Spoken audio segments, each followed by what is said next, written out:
Assalamualaikum warahmatullahi wabarakatuh. Perkenalkan, nama saya Fitria Azara dan kelas 10 4. Di sini saya akan mempresentasikan yaitu materinya tentang fungsi Al-Qur'an dan hadis dalam kehidupan sehari-hari beserta contohnya. Fungsi Al-Qur'an dan hadis merupakan pedoman dan landasan bagi kaum muslimin dan dalam menjalankan kehidupan, karena di dalamnya terdapat berbagai aturan baik yang berhubungan dengan aturan duniawi maupun ukhrawi. Petunjuk dari ajarannya dapat membimbing manusia ke jalan yang benar dan tidak tersesat, sehingga orang atau masyarakat akan memilih kepercayaan dan akidah yang benar dan lurus, peraturan dan hukum yang baik, serta akhlak mulia dan terpuji dalam mencapai kebahagiaan di dunia maupun di akhirat. Pemahaman terhadap Al-Quran dan hadis wajib dilakukan oleh seluruh umat yang mengimaninya, terlebih sejak dini agar lebih membekas dan menerima. Oleh karena itu, kami akan membahas tentang Al-Quran dan hadis beserta ruang lingkupnya.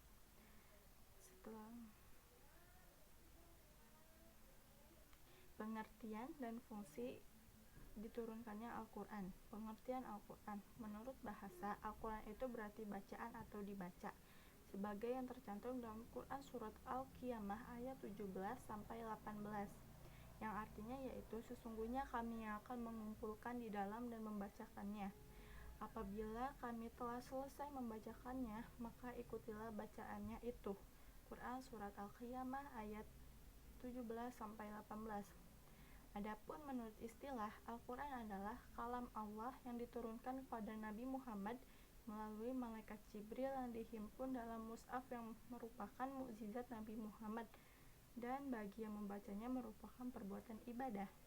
Dengan demikian, kalam Allah yang diturunkan pada Nabi Muhammad kepada nabi-nabi selain Nabi Muhammad tidak dinamakan Al-Quran, seperti Taurat yang diturunkan kepada Nabi Musa, Injil kepada Nabi Isa, dan Zabur kepada Nabi Daud.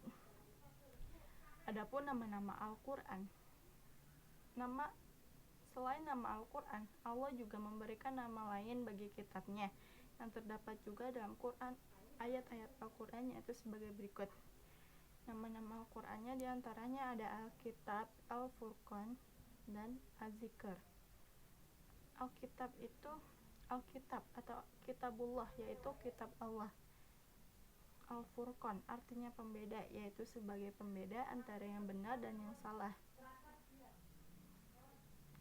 Az-Zikr artinya pengingat. Dari nama-nama Al-Quran berikut, yang paling masyhur atau yang terkenal itu yang paling terkenal oleh orang muslim atau muslim dan non-muslim itu dengan sebutan Al-Quran, karena itu nama yang paling terkenal. Fungsi Al-Quran diturunkannya. Segala sesuatu yang diciptakan oleh Allah pasti ada manfaat dan gunanya, sekalipun itu beberapa binatang yang sangat kecil, pasti itu ada manfaatnya. Selagi ini dengan Al-Quran yang merupakan firman Allah dan mengandung banyak pokok ajaran, sehingga seluruh hidup dan kehidupan ini menjadi teratur. Oleh karena itu, dalam Al-Quran terdapat ayat-ayat yang menjelaskan tentang fungsi Al-Quran, diantaranya yaitu yang pertama itu fungsi Al-Quran sebagai petunjuk bagi manusia. Al-Quran adalah kitab suci yang diwahyukan Allah kepada Nabi Muhammad selain rahmat dan petunjuk bagi manusia yang beriman dan bertakwa dalam hidup dan kehidupannya.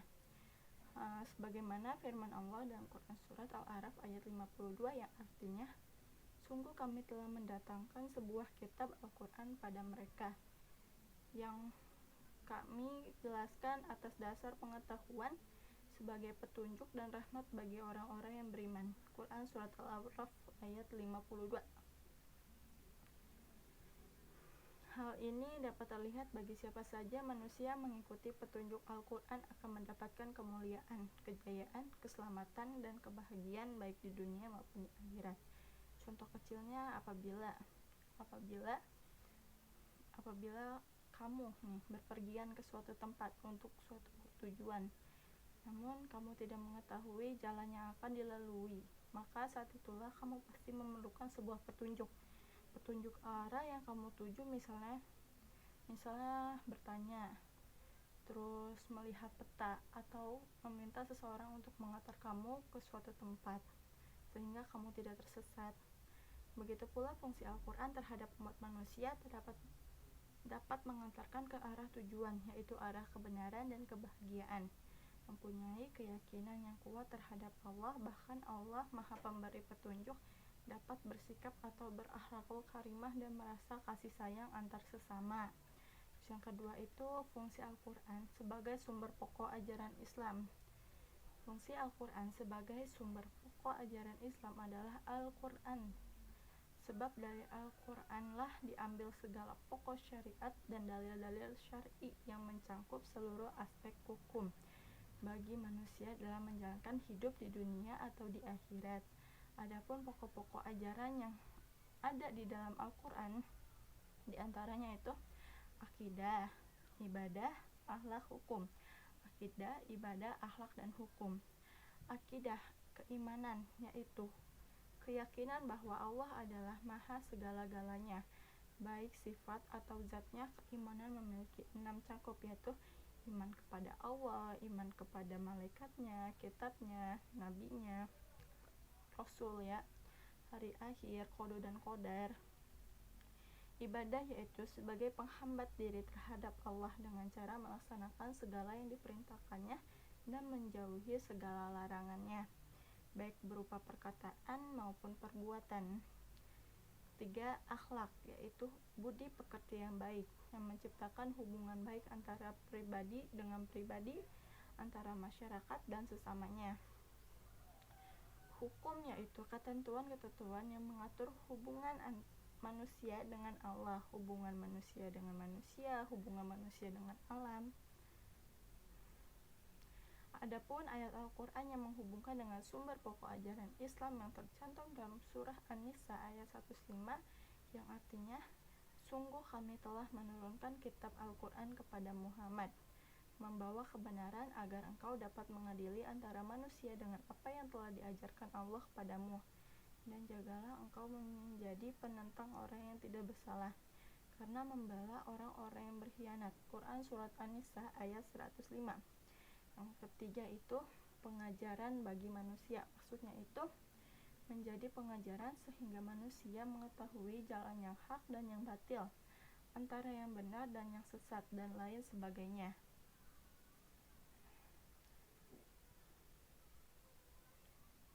Sebagaimana yang tercantum dalam Quran Surat Yunus ayat 57 yang artinya, wahai manusia, sungguh telah datang padamu pelajaran Al-Quran dari Tuhanmu, penyembuh bagi penyakit yang ada dalam dada dan petunjuk serta rahmat bagi orang yang beriman. Quran Surat Yunus ayat 57. Ayat ini dapat disimpulkan bahwa Al-Quran memiliki isi sebagai berikut. Yang pertama itu pengajaran dari Allah, obat penyakit hati, petunjuk, rahmat. Jadi pengajaran dari Allah. Al-Quran berisi tentang pengajaran dari Allah yang dapat menjelaskan arah dan tujuan hidup yang benar sehingga manusia dapat menentukan kebahagiaan baik di dunia maupun di akhirat. Obat penyakit hati dalam kehidupan sudah menjadi sunnatullah bahwa berbagai macam masalah hadir dalam proses hidup ini, baik itu mencakup urusan pekerjaan, belajar, keluarga, ataupun hal lainnya yang membuat hati tidak tentram atau gundah. Kondisi ini memerlukan penawar untuk menenteramkan jiwa dan mengendalikan hawa nafsu. Salah satu obat yang paling mujarab yaitu dengan mendekatkan diri kepada Allah melalui ayat-ayat Al-Quran, baik dibaca, dipelajari, atau dipahami serta mendalam sehingga hati yang gundah, jiwa yang tidak tentram, dan hati yang kotor dapat terobati. Petunjuk dalam cabang ilmu pengetahuan dalam mencari ilmu Allah yang terkandung dalam Al-Quran sehingga kita mendapatkan pengetahuan yang luas. Rahmat, sebuah kasih sayang merupakan sesuatu yang penting dalam hidup karena manusia tidak akan dapat hidup sendiri, pasti memerlukan orang lain, dan itu pasti, baik sebagai teman bicara, minta bantuan, dan sebagainya. Apalagi kasih sayang berupa rahmat dari Allah dapat membuat nikmat, aman, dan terkendali dalam hidup baik rohani maupun jasmani. Oleh karena itu, dengan fungsi inilah Al-Quran mempunyai peran yang sangat penting untuk menjalani hidup ini agar berjalan dalam kebenaran dan keselamatan di dunia atau di akhirat. Pengertian dan fungsi hadis. Pengertian hadis. Menurut bahasa, hadis memiliki beberapa arti, yaitu baru, dekat, warta, atau berita. Adapun pengertian hadis menurut istilah ialah segala sesuatu yang disandarkan pada Nabi, baik berupa perkataan, perbuatan, dan ketetapan atau takrir. Contohnya dari Umar bin Khattab, bahwasannya setiap perbuatan tergantung pada niatnya. Itu hadis riwayat Bukhari dan Muslim. Fungsi hadis. Umat Islam memandang hadis sebagai dasar hukum dan menempatkannya pada tempat kedua setelah Al-Quran, karena hadis diperoleh dasar kebenarannya dari Al-Quran dan bimbingan dari Allah yang selalu menjaga kebenarannya. Oleh karena itu, hadis mempunyai fungsi sebagai berikut. Sebagai penjelas dari Al-Quran yang bersifat umum, contohnya tentang cara sholat, puasa, haji, dan lain-lain. Menguatkan hukum-hukum yang terdapat dalam Al-Quran, contohnya kamu diperintahkan untuk melaksanakan sholat dan bertujuan mencegah perbuatan keji dan mungkar. Kemudian dikuatkan oleh hadis bahwasannya sholat adalah tiang agama. Barang siapa yang mendirikan sholat, berarti dia mendirikan agama, dan barang siapa yang meninggalkan, berarti dia merusak agama. Menentukan hukum tersendiri. Contohnya, Nabi menetapkan bahwa seorang muslim tidak boleh mewariskan kepada seorang kafir dan sebaliknya. Orang kafir tidak mewariskan kepada seorang muslim. Cara memfungsikan Al-Quran dan hadis dalam kehidupan sehari-hari. Al-Quran merupakan mukjizat yang abadi sepanjang masa, dan ini sebagai bukti tentang kebenaran Nabi Muhammad. Di dalamnya terkandung berbagai aturan hidup bagi manusia, baik dari segi ibadah, hukum, sosial, ekonomi, maupun pengetahuan yang lain. Ini pun dijelaskan dan diperkuat dengan adanya hadis-hadis yang dikeluarkan oleh Nabi berdasarkan bimbingan Allah. Umat Islam harus senantiasa meyakini, memahami, dan melaksanakan Al-Quran dan hadis. Oleh karena itu, bagi yang selalu berpegang teguh kepadanya akan mengalami hidup selamat baik di dunia maupun di akhirat. Untuk mencapai hal tersebut, harus mampu memfungsikan Al-Quran dan hadis dalam kehidupan sehari-hari, diantaranya dengan cara sebagai berikut. Yang pertama itu, meyakini dan memahami bahwa Al-Quran dan hadis adalah ajaran yang sempurna. Nabi Muhammad adalah Nabi dan Rasul terakhir yang mengemban tugas dengan menyampaikan ajaran Allah yang mutlak benarnya melalui Al-Quran dan hadis yang diperuntukkan untuk seluruh umat manusia. Al-Quran dan hadis memberikan berbagai aturan dan pengajaran untuk kehidupan manusia, mulai dari yang terkecil sampai pada tingkat yang dianggap besar. Misalnya, mengatur tentang tata cara membuang air kecil, tata cara makan, minum, tidur, hukum, politik, tata cara negara, dan lainnya melalui praktik-praktik dan contoh dari Rasulullah. Inilah konsep sempurna dari ajaran Al-Quran dan hadis yang dibawa oleh seorang Rasul yang kejujurannya selalu dijamin oleh Allah. Di pembahasan ini, kiranya senantiasa membentuk pribadi yang selalu berada dalam bimbingannya dengan melaksanakan segala perintahnya dan menjauhi larangannya, sehingga kita menjadi manusia yang bahagia hidup di dunia dan di akhirat. Yang kedua itu menerapkan hukum Al-Quran dan hadis dalam kehidupan sehari-hari.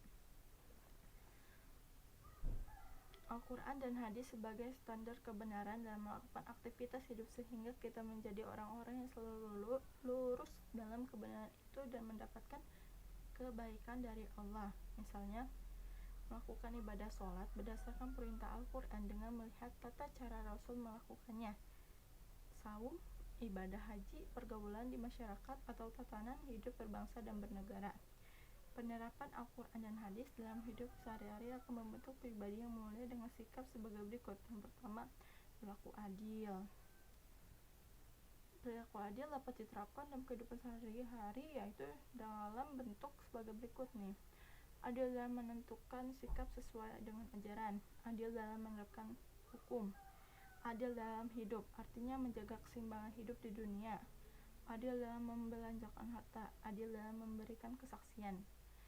Terus ada pribadi yang bersyukur, pribadi yang takwa. Yang ketiga, penyebarluaskan ajaran Al-Quran dan hadis. Penyebarluaskan ajaran Al-Quran dan hadis adalah sebuah tuntunan bagi semua umat Islam yang terwujud kehidupan Islami. Penyebaran ajaran ini baik melalui sistem belajar mengajar maupun berdakwah bagi setiap manusia. Pelaksanaan ini dapat dipraktikkan dalam proses belajar mengajar atau berdakwah di lembaga formal atau non formal. Misalnya sekolah, perguruan tinggi, lembaga pelatihan masjid, majelis taklim, dan perusahaan.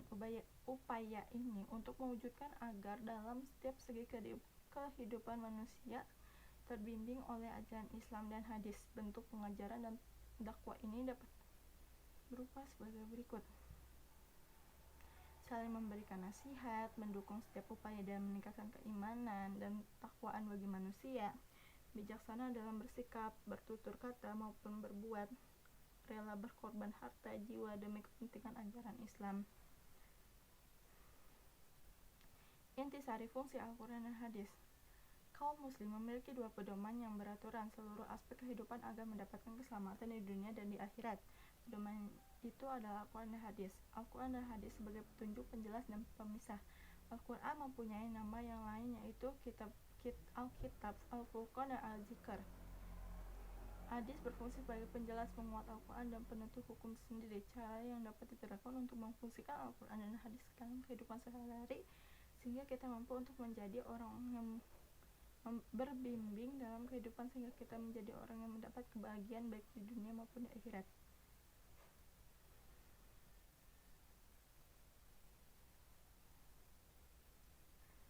Terima kasih.